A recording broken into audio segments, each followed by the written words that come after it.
Thank you and welcome to the investor meeting of Jinkushal Industries Limited. I am Ruchika Shah from Equiprojects and it's a pleasure to be your host today. Jinkushal Industries Limited, India's largest non-OEM exporter of construction and mining machinery and a three-star export house, has established a strong presence across 30 plus countries with subsidiaries across Dubai and USA. With nearly 99% of its revenue driven by exports, consistent growth, and its proprietary brand Hexel, the company stands out as a global powerhouse in delivering innovative, reliable, and customer focused equipment solutions. Today's session will give you deeper insights about the remarkable growth story and its journey ahead. We are delighted to have with us Mr. Abhinav Jain, the whole-time director and promoter, Mr. Sumit Berelia, Executive Director and CFO, Mr. Chirag, Executive Assistant to the Director, and Ms. Maitri from GYR Merchant Bank. So, let me quickly walk you through today's flow. We will begin with a presentation from the senior management of Jinkushal. This will be followed by question and answer session where we will be happy to take your questions. Thank you, and I will now pass it on to Mr. Abhinav to begin the discussion. Hello everyone. So I'll like to start my presentation, I would say, so that we can have a quick look on, what does our company really do and where do we stand.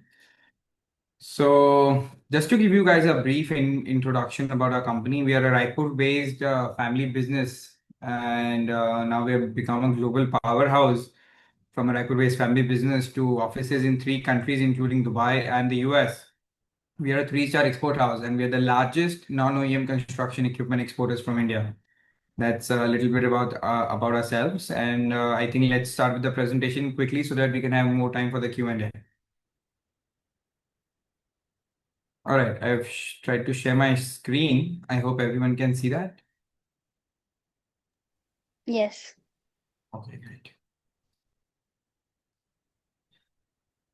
All right, so that's us. That's Jinkushal Industries. We are into the niche business of exports of used and refurbished construction machines.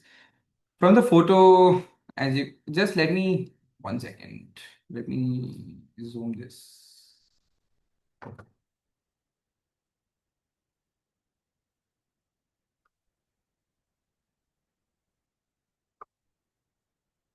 All right.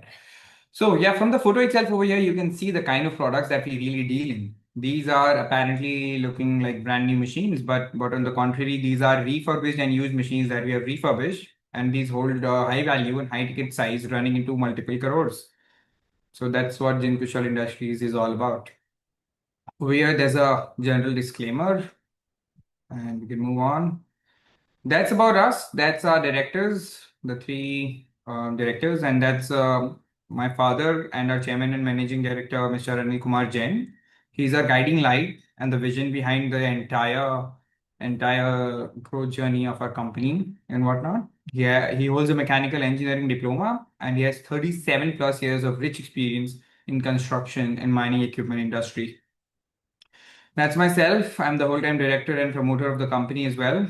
I'm a mechanical engineer by background as well. I've done my mechanical engineering from VIT Vellore, and I oversee about most of the aspects about the company.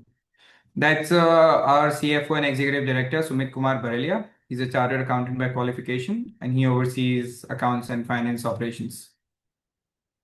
That's the offer summary. I like Miss Maitri to take it over from here about that. Hello everyone. I will walk you through the offer structure. So the issue is a combination of fresh issue of 86 lakh 40,000 equity shares, and the offer for sale is of 9 lakh 59,548 shares. The listing is after listing, the promoter holding will be about 75%.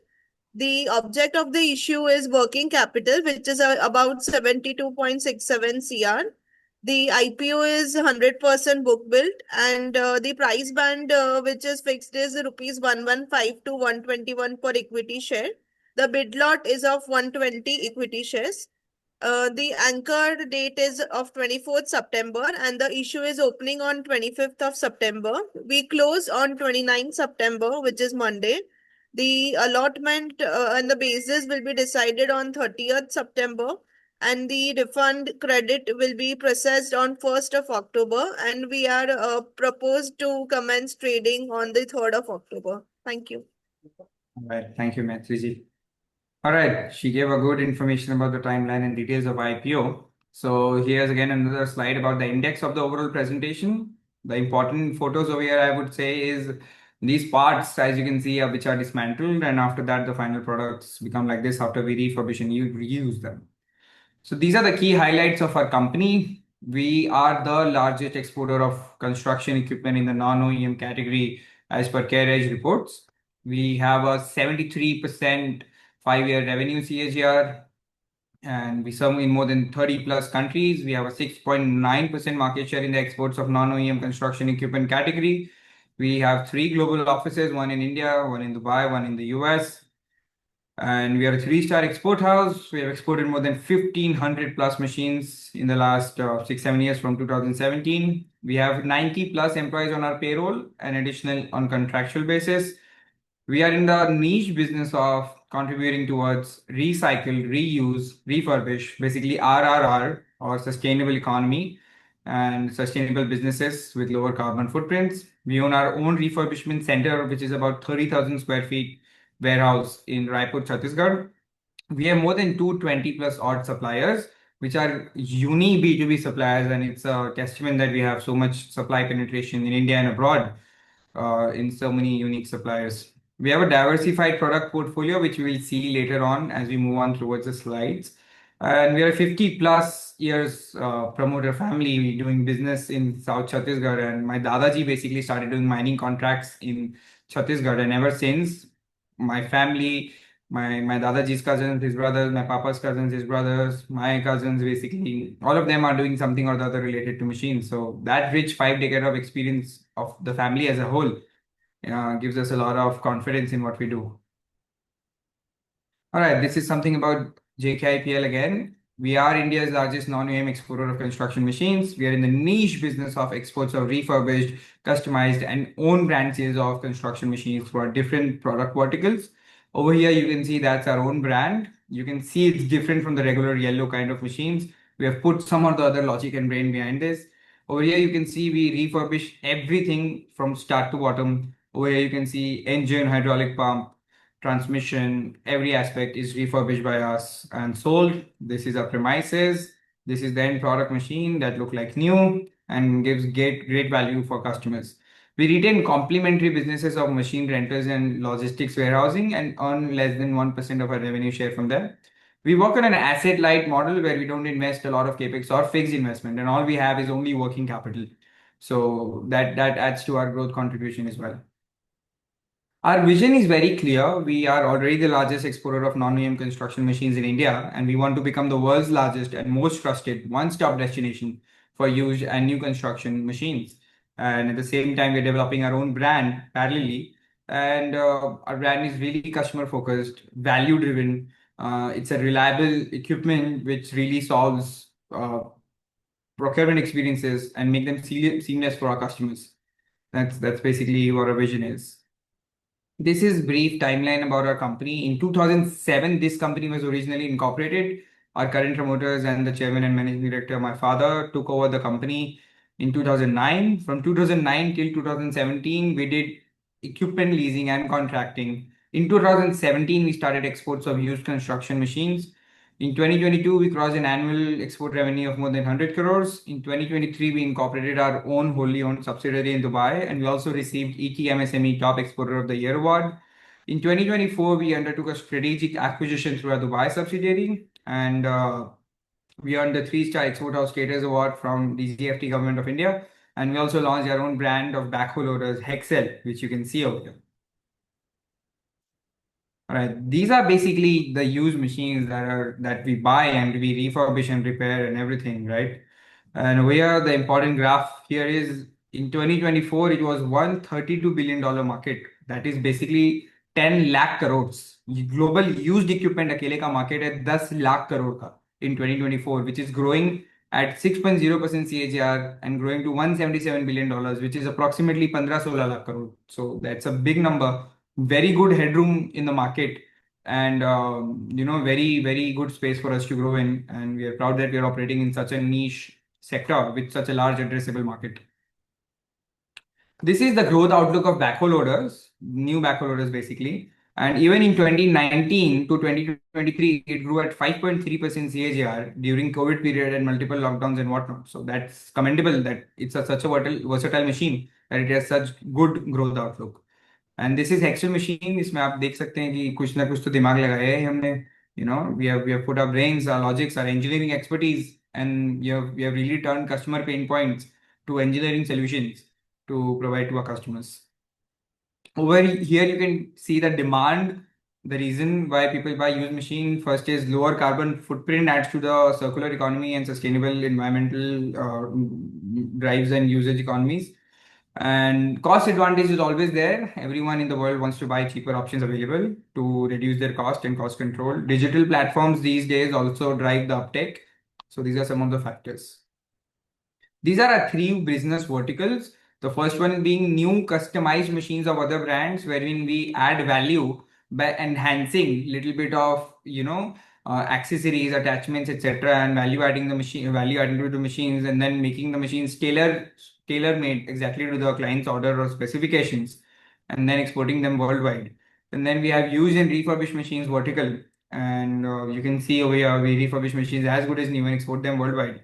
That's our own brand of Excel machines. That's what we do worldwide as well. In this segment, just because we are on the vertical, I'll tell you 2 to 4% is the PAT margin on this vertical, 12 to 14% is the PAT margin on this vertical of ours of used and refurbished machines. And it's early on for Excel. There are many first time operations and one time initial incorporation cost, but overall we are expecting 12 to 15% PAT level margins on these machines of our brand as well.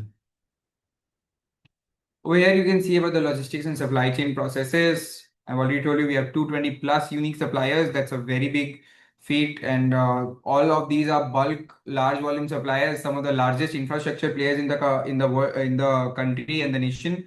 So these are the people who really supply us machines, and each of them supply machines to us in bulk quantities. So that's an important aspect. 42 plus in-house technicians in our state-of-the-art facility, 7 designated centers, and just like people have rented warehouses or C&F distribution warehouses in different cities, we have hub and spoke model where we own our own refurbishment facility in Raipur, Chhattisgarh, and we have spoke kind of different rented or outsourced refurbishment centers in different cities. We're an asset light manufacturing and tech oriented company. So we don't invest a lot in capex. We believe in asset light models, just like the Apples of the world or Samsung, LG Electronics, any engineering goods company tries to retain the quality control and R&D and outsource the manufacturing by contract manufacturing or maybe contract refurbishment or finding vendors and contractors for customization according to the specs. And that's what we do to increase our efficiency.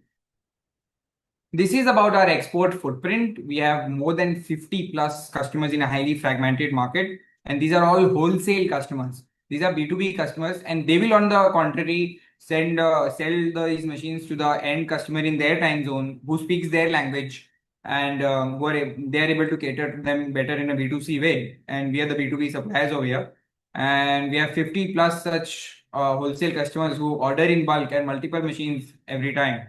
So over here you can see we have a wide geography covered all the way from Europe, UK, Belgium, Netherlands, Australia, South Africa, Chile, Peru, Honduras, Mexico. So all these countries are the countries that we sell our machines in.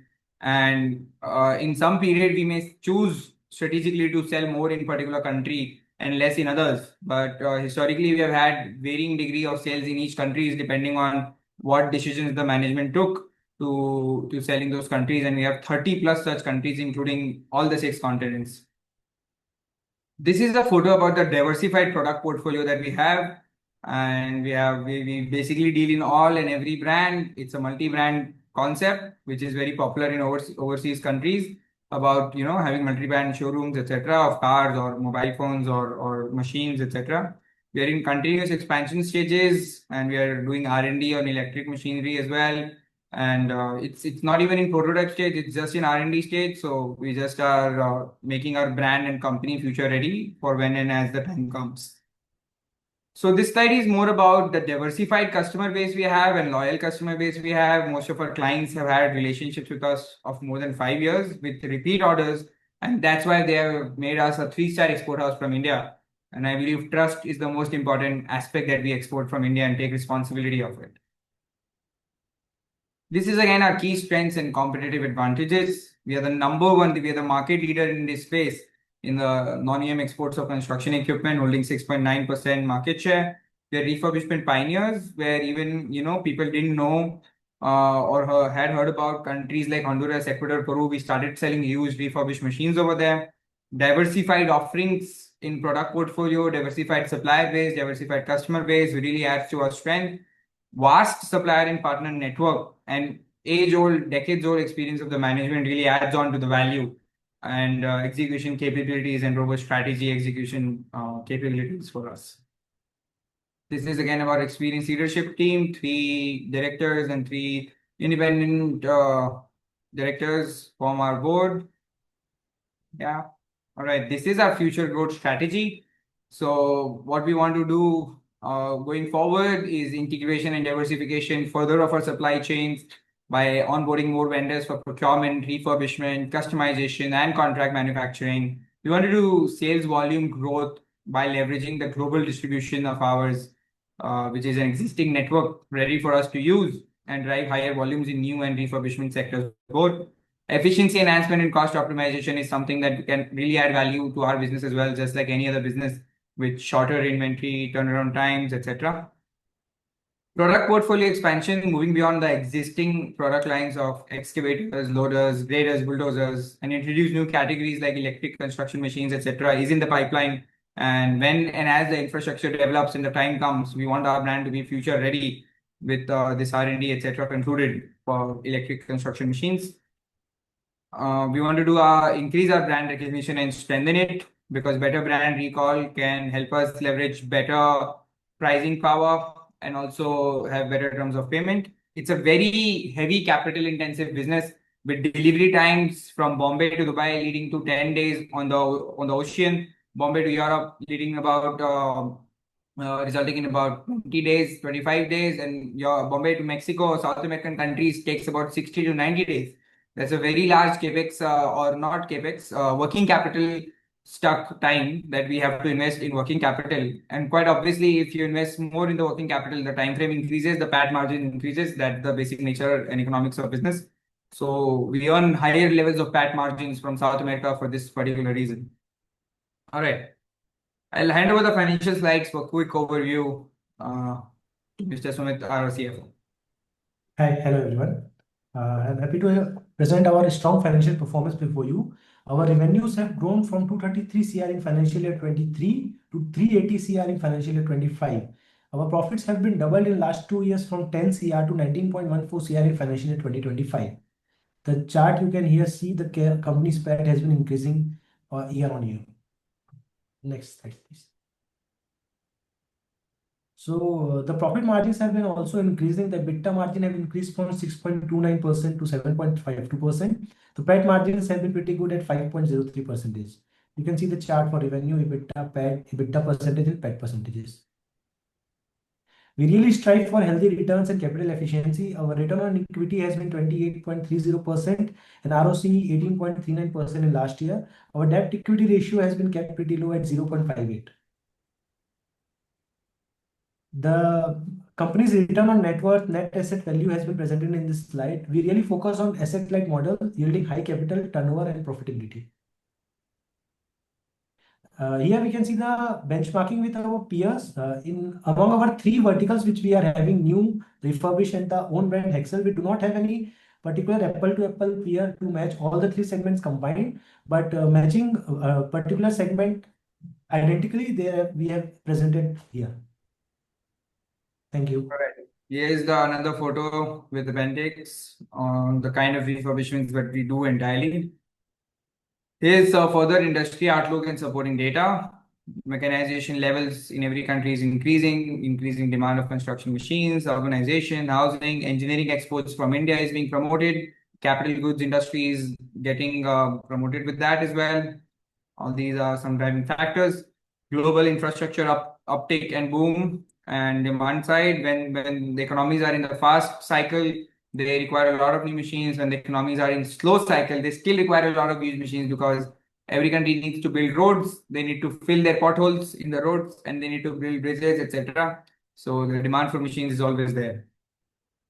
Engineering exports from India is increasing and increasing. The government is promoting it. This is a capital goods industry inherently with which are valued very highly because of the value that they create and the value addition that it's done. Free trade agreements with markets like UAE, Australia, UK is going to add further value and give access to Indian exporters to the entire world.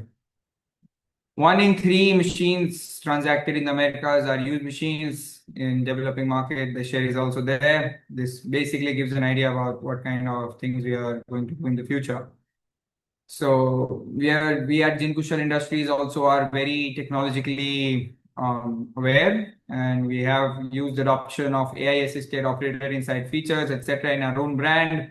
We're focusing on digital processes, systems, automation, etc. And also, as I said, R&D for electric machines, etc. Over here, you can see product category wise graphical representation of the revenues that we bring in. And over here, you can see historically we were heavy on hydraulic excavators and lower on other categories. But over the years, we have grown and grown and grown in all categories, equivalently ensuring our product portfolio remains diversified and balanced.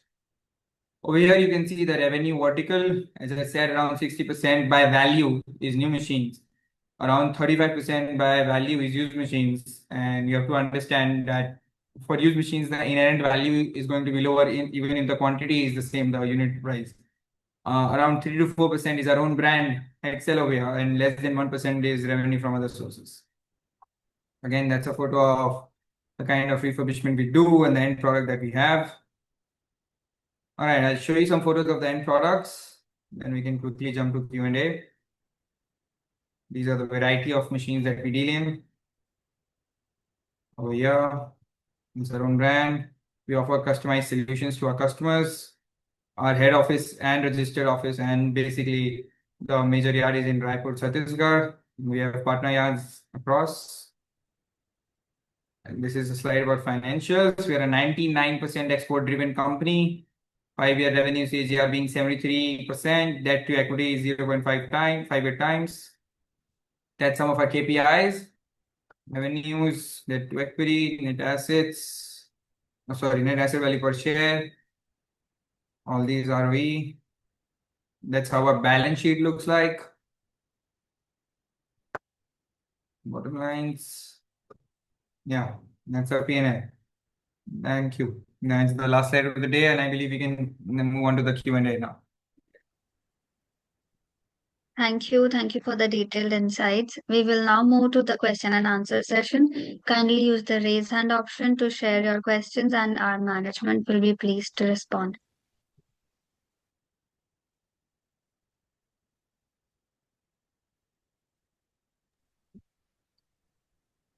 Our first question is from Mr. Santosh Kumar Singh. Santosh, please unmute your mic and go ahead. Good evening, everyone.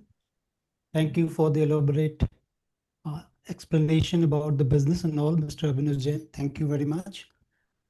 There are 3-4 questions regarding your P&L and the balance sheet cash flow. The first is, since our revenue is 99% from overseas, so how do we manage the currency risk? And most of So you're breaking up, Mr. Santosh. I was not able to hear completely the last part of your question. So, as I'm saying that, most part of our revenue is coming from Mexico. Okay. So we must be hedging the peso, I suppose, for that matter. So what is our strategy to hedge the currency? All right. So the exports are done in dollars, US dollars. They buy in US dollars, and global trade predominantly is done in US dollars if it's not either euro or the pound or some of these easily convertible currencies. So we just sell in dollars and we export in dollars, and they buy in dollars, and we hedge the dollars as per the foreign currency hedging policies that we have in place according to our advisors and consultants via the banks. So how much percentage of our revenue is hedged? So there's an entire strategy. Whatever are the receivables, they will be hedged to a Yes. certain percentage, and then the Yes. advisor takes call about some maybe 10% he will do according to his call, and maybe keep positions open. So there's an entire policy framework and strategy. It will be a long document. It's completely about currencies, etc. Dollar INR pair, etc. Okay. So one other thing is that I'm looking at your margin profile, so margin is very volatile. So can you put some a figure about this? How much margin you are garnering from the new machines, and how much is that from the refurbished machines? Yeah, so as I disclosed earlier, about 2 to 4% PAT level margin. So we have a Marwadi Jain family. We only focus on PAT and nothing else. So on PAT level margins, 2 to 4% we get and derive from new and customized machines, and about 12 to 14% on used and refurbished machines. And these are our margin levels basically that we achieve at. And I'm not sure about the fluctuation in the margins, because I believe 1.5% on a range bound level, especially when you're encountering a higher growth cycle, can always be there. But you also have to importantly look at the fact that in financial year 2023, we were selling about 30% of our revenue share to Mexico, 45% to Netherlands, 8% to Belgium, 8% to UK and Dubai, and so on, etc., etc. Wherein we were drawing in lower PAT level margins or PAT overall. And in 2024, we took a strategic call to sell more and more to Mexico, because the transit time was higher, but that was resulting in a better margin level with the terms of payment coming in at payment upon delivery or something like that. So we focused on shifting our revenue from 30% in 2023 to Mexico to 70% in Mexico now as of today. So that has resulted in good fruit, I would say, and the margins could also appear to be varying for that reason because of the geography and countries of sale. But if you compare any given 3 years from March 2018 till March 2025, you always find the margin has been incrementally going upwards and upwards and upwards only.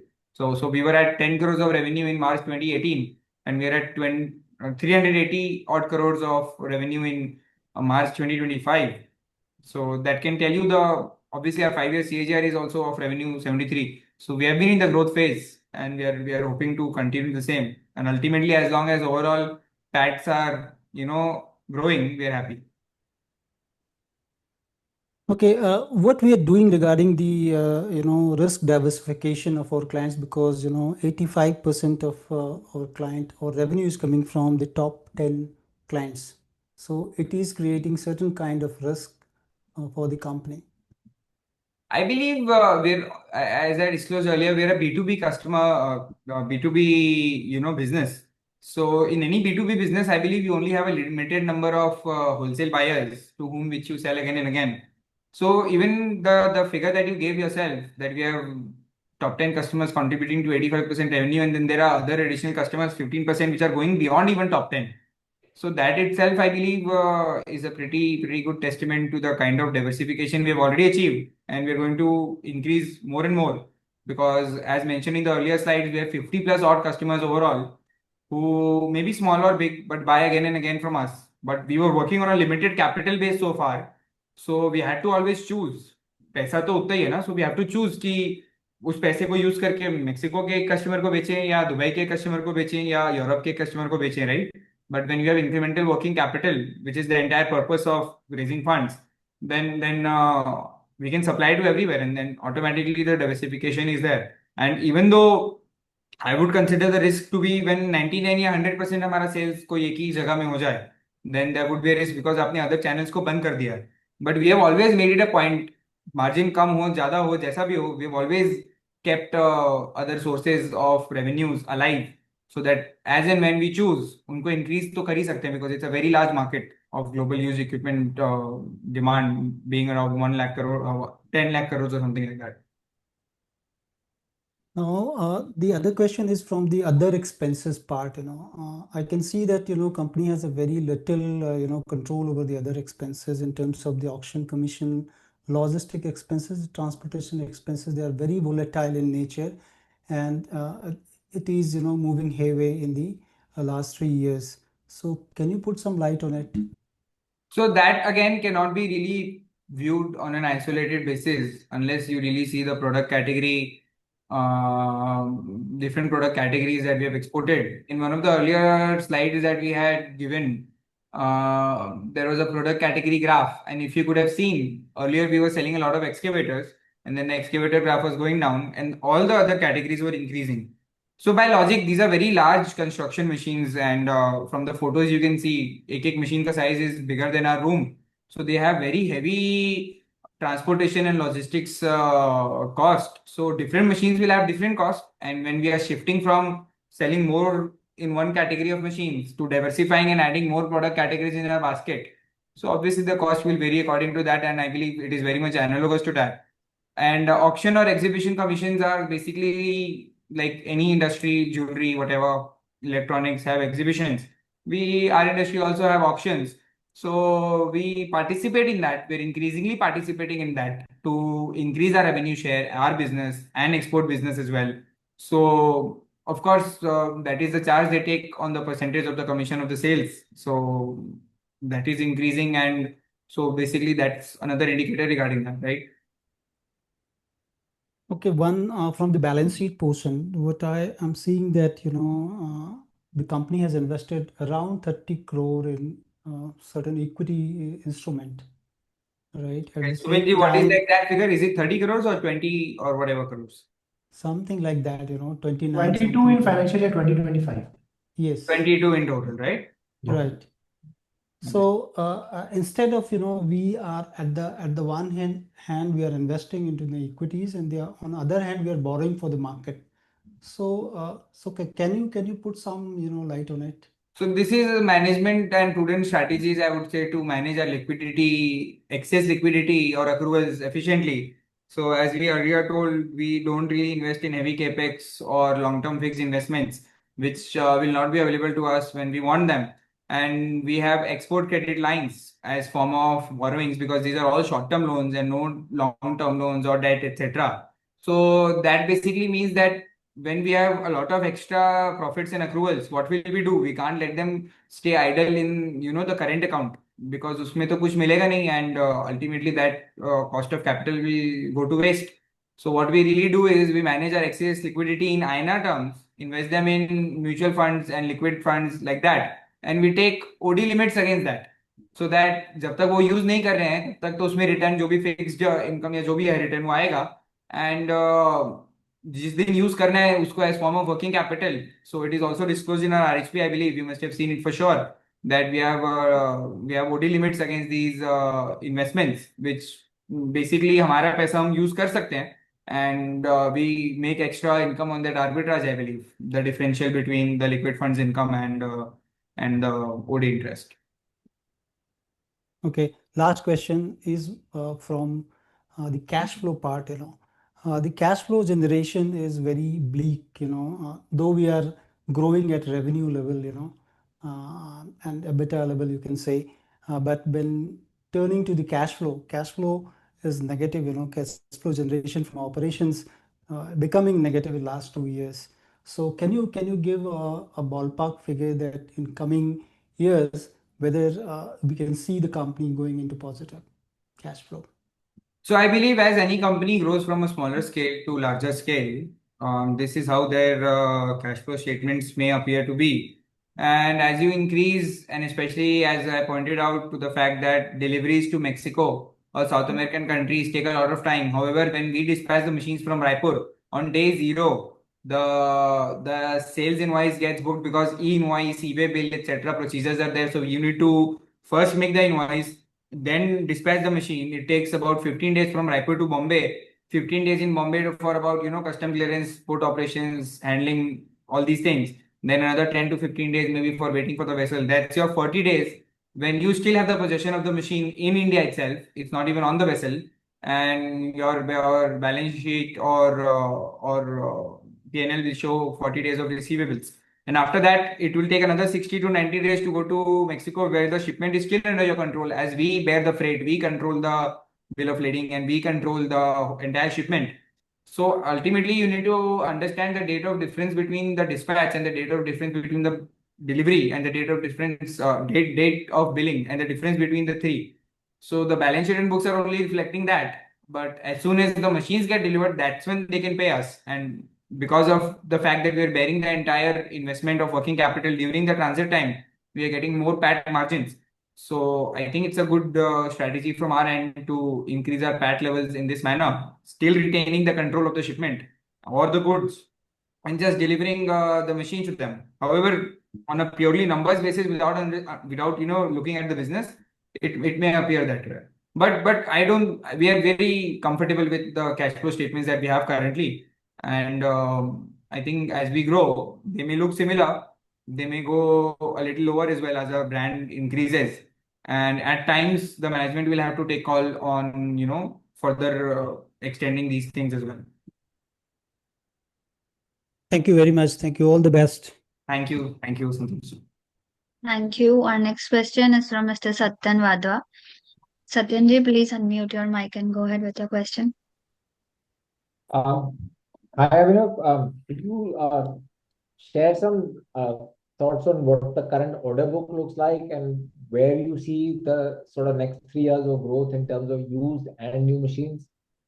Sure. So, first of all, our order book is not like a typical in any construction equipment or even automotive sales or something like that. You can only have projections of what next year or next quarter or months can get in, because that's how car sales or anything else work, because there's no certain orders exactly that you have a particular fixed orders and like a government contract or something, and then you have to execute that. So that's order book concept doesn't really work over here. But of course, we do have orders from our client and we procure according to that and ship as well.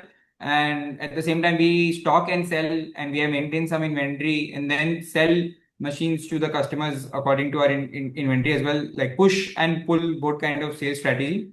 And the next part would be going forward. I would say I'm not sure if I'm allowed to give forward-looking numbers like this, but from March 18 at 10 crores of export revenue to March 2025 at 380 crores of export revenue, that's about 38 times of growth in revenue terms. So I think we are firing all engines, growing on all aspects and levers, and I really hope to replicate a fraction of this growth going forward, and that would be good, I believe. So are we sort of growing at the same rate we were growing last year in the first half of this year? The first half is almost over now. You've got 1 week to go. Well, H1 is usually slower, always because of monsoon, etc. The mobilization of machines, etc., everything slows down. And the H2 is usually our strongest suit and strong performers. So we are, however, on track to really deliver, as per the estimates in the RHP and everything. Is our effort is there on the track. I can say I cannot give any certainty or anything at all. We are on recorded Zoom call. So yeah. And what has been the sort of split, if you can break it down in terms of actual numbers of new and used machines in the last 3 years, 23, 24, 25? I don't have it handy. I will have to refer to it. I'm happy to take that one-on-one, or we can get it sent to you by Equibridge if you would have it, because we just made it for the value as it was required for the India's purposes, etc. And this was on the RHP. Okay, and what is growing faster, used or new machines currently? Both. As I said, we have to, sometimes right now is more demand for used machines in this year, current year, of course, I would say that. And used and refurbished machines always have higher margins. So this year we are expecting, even at a lower turnover level, we can achieve a higher margin, even if we were working at the same capital, etc. But quite obviously, a liquidity event is coming and we are going to have incremental working capital. That will be post September, of course. But yeah, used equipment has more margin. Currently, we are seeing more demand for used machines. And if we have more capital, we'll focus on the new machines also and our own brand as well. So we want to diversify and keep everything alive. We don't want to shut down anything at all because diversification is something that we have achieved at great efforts. And in a smaller company like ours, having this level of penetration globally really means something. And pushing capital through it, deploying correct manpower, professionals will really add value. And I think we can take it to the next level from here. Okay, great. And any exports to the US, and how are you impacted by tariffs? Less than single digit lower number were our export revenue shares to the US, and exports were done for import for export in the US, which basically mean they were reselling to Jamaica or other countries. Remember, as I told you, we are selling B2B to B2B businesses and not for home consumption or the end users in the US. So we have nil impact on tariffs directly, but the overall economy as a whole, the global economy, whatever may happen to that, that is there for everything, computer or stock market or machines. But directly selling to the US does not really impact us in the aspect of tariffs. Okay, great. Thank you, and all the best. Thank you.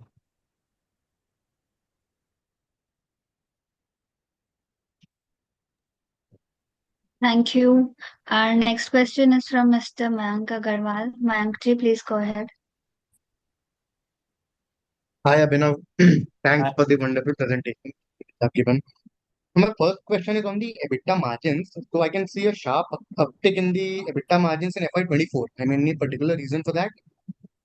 We shifted from an advanced collection model to, as I said, we were earlier in FY23 selling more to Europe, Dubai, etc. Then we strategically shifted to selling more in South America, North American countries, Mexico including. So that resulted in, giving and offering terms of payment to our customers, payment upon delivery, as opposed to collecting advance payment first. And advance collection as a thumb rule reduces your margins and pricing power.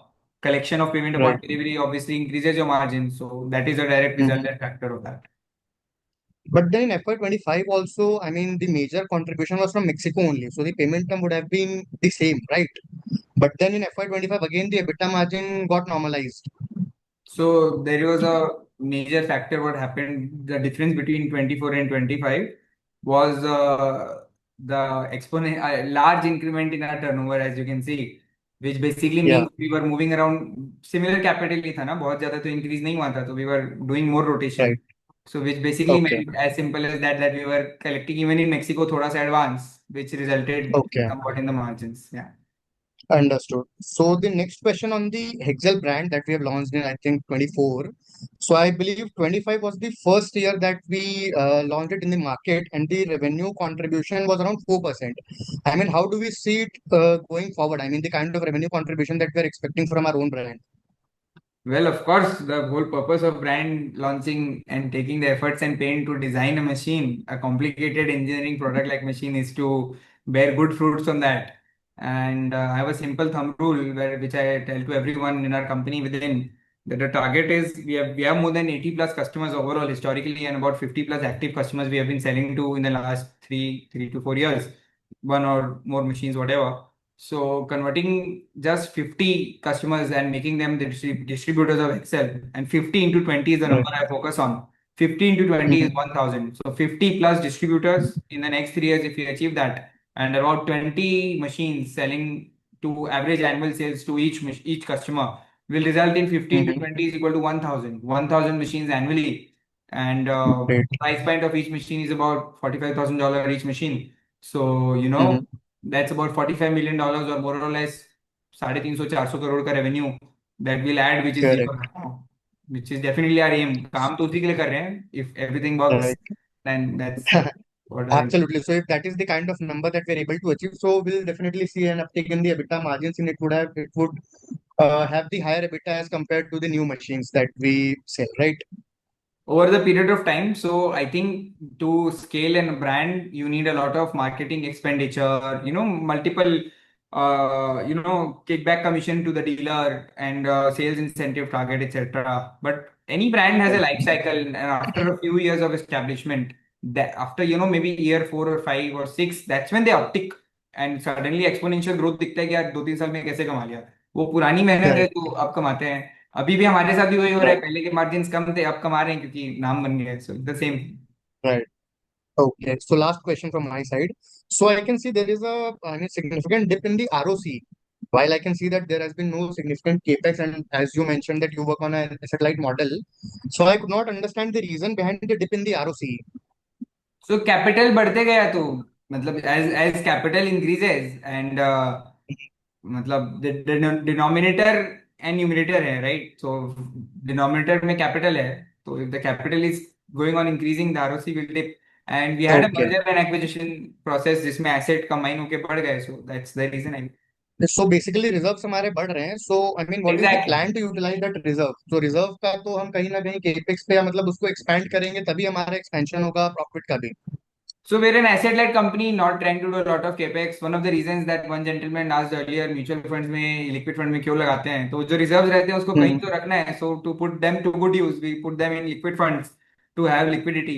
And these are themselves very high capital goods, मतलब high value capital goods machines, right? तो जब opportunities आती है, like and banks हैं, banks are very good source, और NBFC for supply of this machines, big infrastructure project, तो कोई project खत्म हुआ, मल्टीपल हंड्रेड्स ऑफ मशीन एक साथ बिक रही है, एसेट का एसेट, लॉट का लॉट बिक रहा है, या बैंक्स के Hmm. एनपीए एसेट्स हैं जो बैंक्स फाइनेंस दिस मशीन्स, 1-2% कुछ तो एनपीए किसी किसी का होता ही है ना, जो भी बैंक का। तो Hmm. उनके 1 लाख करोड़ का अगर पूरा एसेट वैल्यू साइज है इस मशीन फील्ड में, सो 1,000 करोड़ की मशीन वो निकालना चाहते हैं, so we keep buffer and reserves for these things कि जब Okay. आएगा तो we can buy that and we rotate that. Okay. That's what we do and that's how we manage.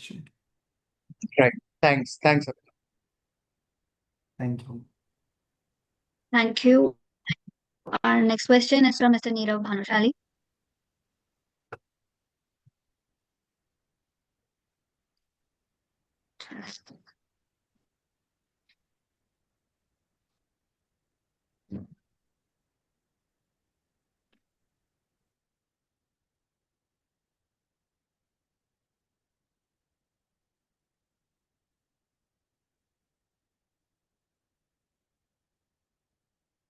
I can't see Mr. Neeraj, honestly. Is he here? I mean, I don't even see his box attending the meeting. Oh, His hand is red, but he has not unmuted himself. I request Talking permission. participants to please use the raise hand feature to ask any more questions. You have not given him talking permission, I guess, Neeraj. Please check. I request Pooja ma'am to please unmute Nirav ji.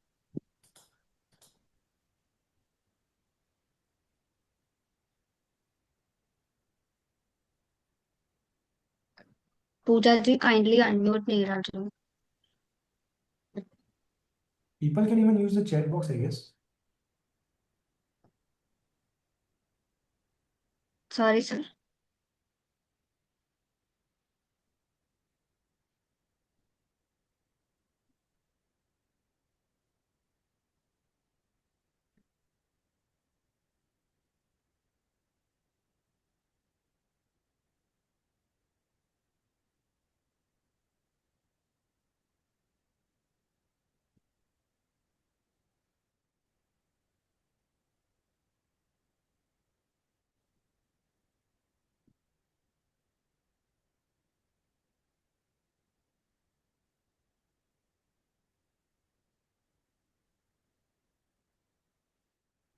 Nirav ji, can you please post your question in chat box till then?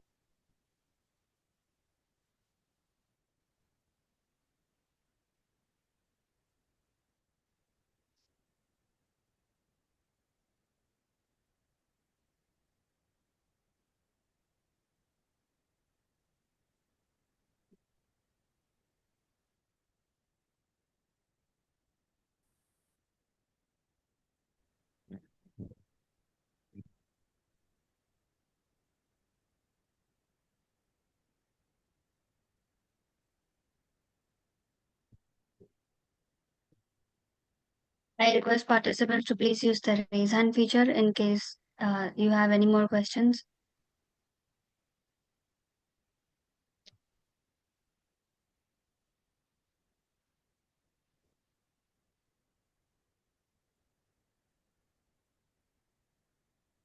Yes, Santoshi, please unmute and go ahead with your question. Hi, there is some question from the remuneration part. I was just looking at the, numbers from the promoters entity that in 2023, financial year 2023, loans were taken and returned back to the company in almost all the entities. So can you put some light on it, what was happened and why it was taken and why it was returned in the same year? Well, the answer lies in the similar thing that Mayank ji probably asked, that what do we do with reserves, etc. Um, so when we have opportunities or requirements on the side of supply, that we have some good opportunities to buy some machines or some good orders. So whenever we need extra funds or something like that, so that's how it happened to and fro. That's as simple as that. And some would be travel reinvestment, etc. I believe.